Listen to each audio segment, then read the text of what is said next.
Well, of course, Baltimore has a tremendous history of sports broadcasters. You go back to Chuck Thompson, Vince Bagley, Scott Garceau, our own Gerry Sandusky, of course, and all of the critical roles with professional football here in Baltimore. And now a new chapter is ready to begin. Welcome in Kyle Youmans. Kyle, new voice of the Ravens. Congratulations. Thank you very much. I mean, take me through the process getting here. What does it mean to you to have that role? It means everything. This is the goal that I've had in my career since I started chasing after this career. And you know very well that when you really put your mind to it, you can achieve a lot of things, but you need a lot of help to get there. And that's how I've seen it. And I've had a great support system, some incredible mentors throughout my time in the business. And the goal has never changed, but the growth certainly has. And I can't wait to get to Baltimore full time and have an opportunity to share some incredible moments with this football team, with the fans that make the franchise so special. And then, of course, get to cheer on some Ravens wins. What do you want fans to know about you as far as the way you approach a game, football background? What's key for that you make sure they understand? Well, I think for me, at least in the career, the preparation that I'll put into is my absolute best. I'm going to put in the preparation for each game like it is the Super Bowl. And then, of course, when the Super Bowl comes around, I'm going to take it to another level as the voice of the Ravens. But the big thing for me is there's a lot of work that goes in behind the scenes that I might be the voice of the team, but really it's also the voice of the community. And I can't wait to dive in for the community of Baltimore. This is such a loyal city, loyal fan base across the board, and the Ravens have certainly been a big part of that throughout, and I can't wait to be the loyal voice of the Ravens and grow with it as well. But the preparation and then that loyalty are the two things for me. And what's the process like then when you think about, you're from Texas and been with the Cowboys for a long time, and now coming to Baltimore, and you haven't been with the team for, how do you go about making sure you understand and can convey the important things that fans need you to know? Well, that's the thing is I'll have great conversations with those that have been here and have been around it, because you're right.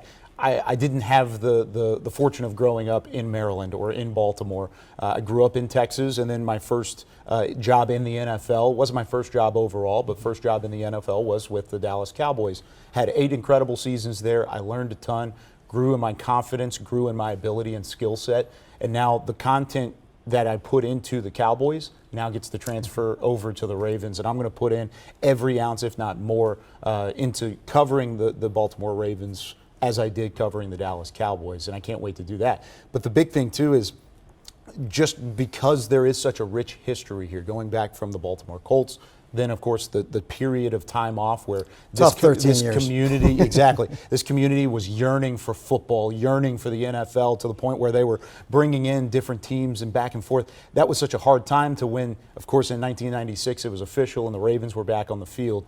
It was a celebration of football. I want to bring that to a new era with Jesse Minter as the head coach, me as the voice, and replacing what has been an incredible 20 years from Gerry Sandusky in the radio booth. I think all of that kind of comes together to be what is going to be a really fun start to an era here. Your perception of the Ravens, you have one, I have one of the Cowboys, you have one of the Ravens, from Texas. As you've gotten to go through this process and learn more, what has struck you about this team, and what made anything surprise you that you learned about it? No, I don't know about surprising yet. That will happen just because in having those conversations, I'll learn more and more about how the organization works, how the community works, and how we'll really dive into things.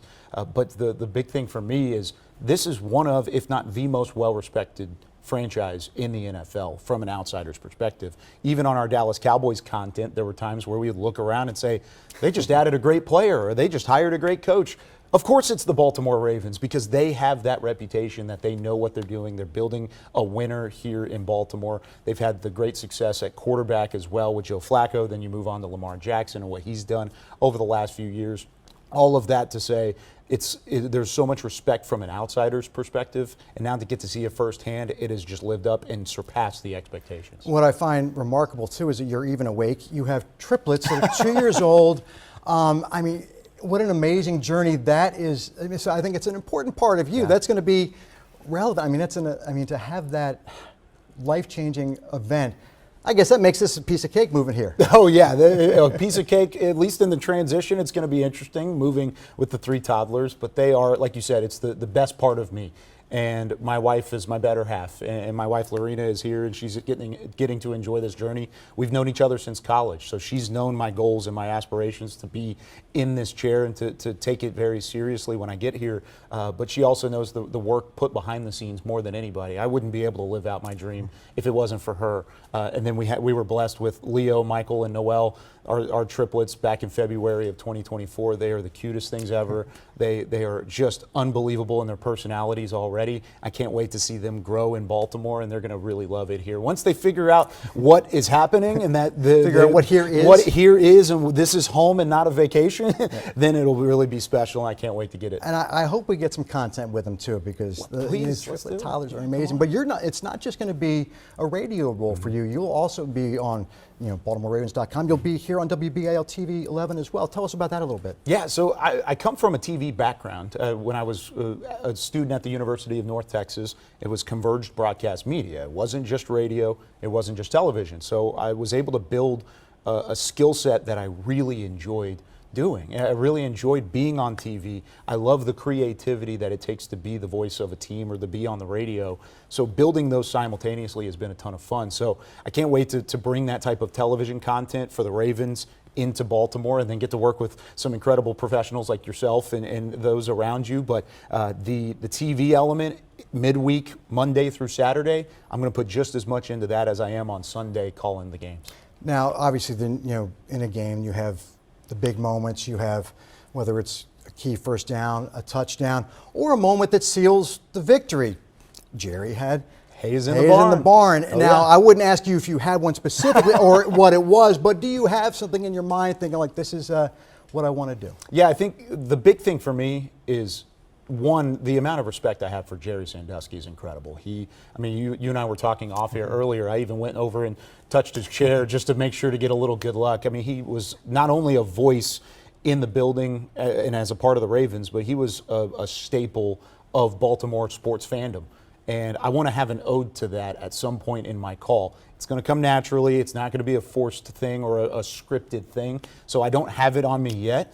But at some point in our relationship and in our conversations, I'm going to have a call with him later today. I can't wait to talk to him and maybe see if he's got an idea or how we can maybe tweak it. But I want it to come naturally, and I want it to be a tip of the cap to Gerry and what he's done for this community. But I also want it to be something special for Ravens fans to enjoy for years to come. Very well said. Kyle Youmans, the voice of a new era of Baltimore Ravens football. Welcome to town. Thank you so much.